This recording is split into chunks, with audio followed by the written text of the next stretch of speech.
Merci à toutes et à tous. Je vous remercie. Moins de 27 jours. Le bail le plus court de la Ve République.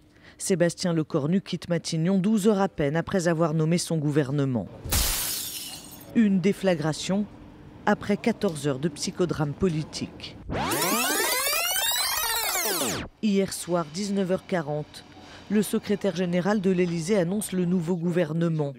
Et loin de la rupture promise par Sébastien Lecornu, la plupart des ministres démissionnaires sont reconduits.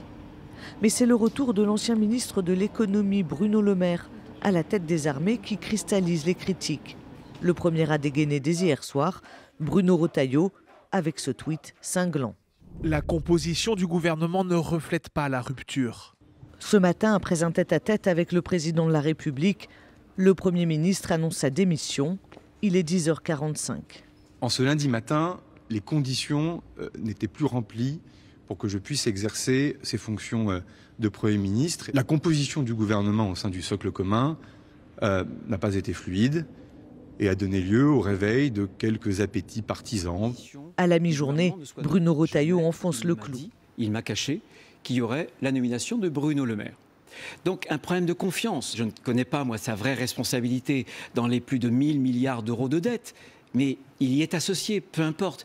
Il le symbolise. C'est un révélateur d'une sorte de déconnexion. Dans l'opposition, tous les regards se tournent alors vers Emmanuel Macron. Nous sommes au bout du chemin et il n'y a pas de solution.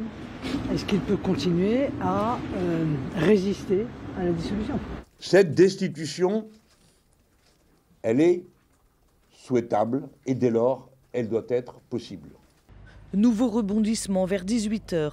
Emmanuel Macron redonne une chance au Premier ministre démissionnaire en le chargeant de mener d'ici 48 heures d'ultimes négociations pour trouver une solution à cette crise politique.